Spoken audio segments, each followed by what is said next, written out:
اوصیک ان تستحی من اللہ عز وجل. اے صحابی میں تجھے یہ وصیت کر رہا ہوں, میں تجھے یہ پیغام دے رہا ہوں کہ تو اللہ سے اسی طریقے سے حیا کیا کر, اللہ سے اسی طریقے سے شرمایا کر. کما تستحی رجلا من صالحی قومک, جس طریقے سے تو اپنی قوم کے نیک لوگوں سے شرمایا کرتا ہے, اپنے قوم کے بزرگوں سے شرمایا کرتا ہے, اپنی قوم کے عالموں سے شرمایا کرتا ہے, اپنی قوم کے مفتیوں سے شرمایا کرتا ہے, اسی طریقے سے تو اللہ سے بھی شرمایا کر, اللہ سے بھی حیا کیا کر. اللہ کے نبی صحابی رسول کو وصیت کر رہے ہیں. اور یہ حقیقت ہے.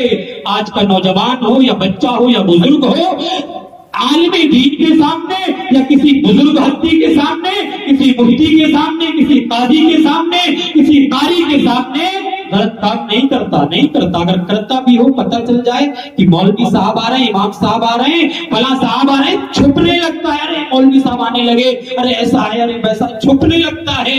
اسی حقیقت کو اللہ کے نبی نے کہا, جس طریقے سے تم اپنی قوم کے بزرگوں سے, اپنے قوم کے نیک لوگوں سے, اپنی قوم کے علماء سے ڈرتے ہو اور شرم کرتے ہو, اسی طریقے سے تم اللہ سے بھی حیا کرنے لگ جاؤ. آج کے لیے میری یہی وصیت. کان بھی ان کے خلاف گواہی دیں گے. ان کے کانوں نے دنیا میں جو چیزیں سنی ہوں گی, رات کی تاریکی میں جو گانے سنے ہوں گے, رات کی تاریکی میں ماں اور بہنوں نے جو سیریل دیکھے ہوں گے, دن کے اجالے میں جو پاکستانی ڈرامے دیکھے ہوں گے, ان کے کان بھی کل قیامت کے دن گواہی دیں گے. حتی اذا ما جاؤہا شہد علیہم سمعہم, ان کے کان بھی بولیں گے. ان کے کانوں نے جو غلط چیزیں سنی ہوں گی, جو گانے سنے ہوں گے, جو فلمی سیریل کی آڈیوز اور ویڈیوز سنی ہوگی, ان کے کان اللہ کی بارگاہ میں آ کر کے بولیں گے گواہی. حیا اتنی اہم چیز ہے, اتنی اہم چیز ہے کہ رسول اکرم صلی اللہ علیہ وسلم کی بھی یہ صفت ہے. صحیح بخاری کی روایت ہے, حضرت ابو سعید خدری رضی اللہ تعالی عنہ کہتے ہیں, کان النبی صلی اللہ علیہ وسلم اشد حیاء من العذراء فی صدرها. حضرت ابو سعید خدری رضی اللہ تعالی عنہ بیان کرتے ہیں, اللہ کے نبی کی حیا کا یہ معاملہ تھا. اللہ کے نبی کے اندر اس قدر حیا پائی جاتی تھی, اس قدر حیا پائی جاتی تھی. حضرت ابو سعید خدری کہتے ہیں, کان النبی صلی اللہ علیہ وسلم اشد حیاء من العذراء فی صدرها. اللہ کے نبی ایک پیاری لڑکی سے بھی زیادہ شرمیلے تھے. جس طریقے سے ایک پیاری لڑکی شرمایا کرتی ہے, اس کے اندر شرم پائی جاتی ہے. وہ گھر کے اندر شرما کر کے رہتی ہے, باہر جب نکلتی ہے تب بھی اس کی حیا کا پتہ چلتا ہے, اس کی شرم کا پتہ چلتا ہے. اللہ کے نبی کے اندر ایک پیاری لڑکی سے بھی زیادہ حیا تھی. اللہ کے نبی ایک پیاری لڑکی سے بھی زیادہ شرمایا کرتے تھے, لیکن آج نبی کے ماننے والوں کے اندر حیا نہیں پائی جا رہی, شرم نہیں پائی جا رہی. وہ چوراہوں پر کھڑے ہو کر سگریٹ کے دھوئے اڑانے میں فخر محسوس کرتے ہیں, نشیلی چیزوں کو اپنے ہونٹوں سے لگانے میں فخر محسوس کرتے ہیں. آج کے نوجوان کے اندر اس قدر بے غیرتی آ گئی کہ وہ نماز کے لیے بھی آیا کرتا ہے تو مسجد کی گیٹ پر اسے بیڑی سگریٹ پھینکنے کی فرصت ملتی. آج کے بزرگوں کے اندر بھی اس قدر بے غیرتی آ گئی, نبی کے ماننے والوں کے اندر اس قدر شرم و حیا کا جنازہ نکل گیا. جب وہ نماز کے لیے آتے بھی ہیں تو مسجد کے دروازے پر انہیں سگریٹ اور بیڑی پھینکنے کی فرصت ملتی. نبی کی صفت کیا ہے, اتنے زیادہ شرمیلے کہ ایک کنواری لڑکی سے بھی زیادہ. ایک حقیقی جو مومن ہوتا ہے, جس کے پاس ایمان کی حقیقی دولت ہوتی ہے, جو صحیح معنوں میں مومن, وہ بھی بہت زیادہ باحیا ہوتا. ایک صحابی حضرت سعد بن عبادہ رضی اللہ تعالی عنہ, ان کے بارے میں آتا ہے, حضرت مغیرہ بن شعبہ رضی اللہ تعالی عنہ کہتے ہیں کہ کہ حضرت سعد بن عبادہ رضی اللہ تعالی عنہ نے کہا صحابہ کرام کی مجلس، اگر میں اپنی بیوی کو کسی غیر مرد کے ساتھ دیکھ لوں گا، اگر میں اپنی بیوی کو کسی غیر مرد سے تعلق قائم کرتا ہوا دیکھ لوں گا، اگر مجھے پتہ چل گیا کہ میری بیوی نے کسی غیر آدمی سے تعلق کیا ہے، کسی غیر آدمی سے بات کرنے کی کوشش کی، کسی غیر آدمی سے تعلق اور ربط کرنے کی کوشش کی، لَضَرَبْتُهُ بِالسَّيْفِ، تو میں اس شخص کی گردن کو اڑا دوں گا، تلوار سے اسے مار کر کے ختم کر دوں گا۔ صحابہ اکرام نے کہا، صحابہ اکرام کو بڑا تعجب ہوا، یہ صحابی کی کس قدر غیرت ہے، اس صحابی کے اندر کس قدر غیرت پائی جاتی ہے۔ جیسے ہی اللہ کے نبی کو یہ خبر ملی، اللہ کے نبی تک یہ پیغام پہنچایا گیا، اللہ کے نبی نے بیان فرمایا، اتعجبون من غیرت سعد، اے میرے پیارے صحابہ، کیا تمہیں سعد بن عبادہ کی غیرت سے تعجب ہو رہا ہے؟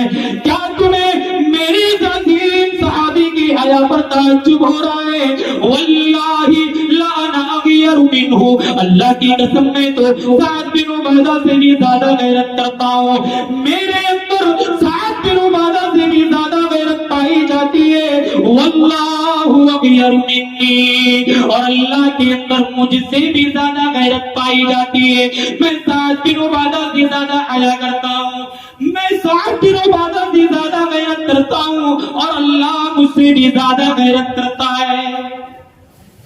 صحابی کہہ رہے ہیں کہ اگر میری بیوی سے کسی نے تعلق قائم کرنے کی کوشش کی تو میں اسے تلوار سے اڑا دوں گا، یہ ان کی غیرت کا علم ہے۔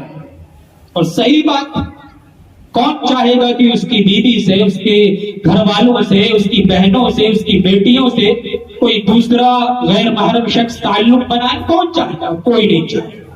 اگر کوئی چاہتا بھی ہے کہ اس کے گھر میں کوئی غیر محرم آئے، بات چیت کرے، ہماری ماں اور بہنوں سے اپنا رابطہ قائم کرے، تو وہ دیوس۔ لہذا ایک غیرت مند آدمی نہیں چاہے گا کہ اس کے گھر کی عورتوں سے کوئی دوسرا شخص تعلق قائم کرے۔ یہ سعد بن عبادہ کی غیرت کا معاملہ۔ اللہ کے نبی صحابہ کرام کو وصیت بھی کیا کرتے تھے کہ تم زیادہ سے زیادہ حیا کیا کرو، شرم کیا کرو، ایک دوسرے کے سامنے حیا سے پیش آیا کرو۔ ایک صحابی ہے سعید بن یزید انصاری صحابی، وہ بیان کرتے ہیں کہ ایک آدمی، ایک صحابی اللہ کے رسول صلی اللہ علیہ وسلم کے دربار میں آئے اور کہا، یا رسول اللہ اوصینی، اے اللہ کے رسول آپ مجھے وصیت کر دیجئے، اے اللہ کے نبی آپ مجھے کوئی ایک ایسا عمل بتلا دیجئے جس کو اپنا کر کے میں کامیاب ہو جاؤں۔ اے اللہ کے نبی میں آپ سے وصیت لینے آیا ہوں، آپ مجھے وصیت کر دیجئے۔ اللہ کے نبی نے ایک وصیت فرمائی، اوصیکا ان تستحی من اللہ عز وجل، اے صحابی میں تجھے یہ وصیت کر رہا ہوں، میں تجھے یہ پیغام دے رہا ہوں کہ تو اللہ سے اسی طریقے سے حیا کیا کر، اللہ سے اسی طریقے سے شرمایا کر، کما تستحی رجلا من صالحی قومک، جس طریقے سے تو اپنی قوم کے نیک لوگوں سے شرمایا کرتا ہے، اپنی قوم کے بزرگوں سے شرمایا کرتا ہے، اپنی قوم کے عالموں سے شرمایا کرتا ہے، اپنی قوم کے مفتیوں سے شرمایا کرتا ہے، اسی طریقے سے تو اللہ سے بھی شرمایا کر، اللہ سے بھی حیا کیا کر۔ اللہ کے نبی صحابی رسول کو وصیت کر رہے ہیں، اور یہ حقیقت ہے، یہ حقیقت ہے۔ آج کا نوجوان ہو یا بچہ ہو یا بزرگ ہو، عالم دین کے سامنے یا کسی بزرگ ہستی کے سامنے، کسی مفتی کے سامنے، کسی قاضی کے سامنے، کسی قاری کے سامنے غلط کام نہیں کرتا، نہیں کرتا۔ اگر کرتا بھی ہو پتہ چل جائے کہ مولوی صاحب آ رہے ہیں، امام صاحب آ رہے ہیں، فلاں صاحب آ رہے ہیں، چھپنے لگتا ہے، ارے مولوی صاحب آنے لگے، ارے ایسا ہے، ارے ویسا، چھپنے لگتا ہے۔ اسی حقیقت کو اللہ کے نبی نے کہا، جس طریقے سے تم اپنی قوم کے بزرگوں سے، اپنے قوم کے نیک لوگوں سے، اپنی قوم کے علماء سے ڈرتے ہو اور شرم کرتے ہو، اسی طریقے سے تم اللہ سے بھی حیا کرنے لگ جاؤ۔ آج کے لیے میری یہی وصیت ہے۔ اللہ کے نبی صحابہ کو یاد رکھیے گا، آج ہم یہ سمجھ رہے ہیں کہ ہمارا گھر اچھا ہو جائے، گھروں میں اچھی اچھی ٹائل اور پتھر لگ جائے، یہ گھر کی خوبصورتی ہے. گھروں میں کمپنی کی اے سی اور کولر اور پنکھے لگ جائیں، یہ گھروں کی خوبصورتی ہے.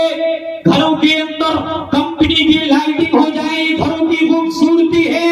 وہ دنیاوی خوبصورتی ہو سکتی ہے، لیکن حقیقی خوبصورتی یہ ہے کہ آپ کے گھر میں، آپ کی نوجوان لڑکیوں کے اندر، آپ کے نوجوانوں، آپ کے اندر بھی حیا آ جائے، آپ کے پورے گھر کے اندر حیا آ جائے. یہ گھر کی سب سے خوبصورتی ہے.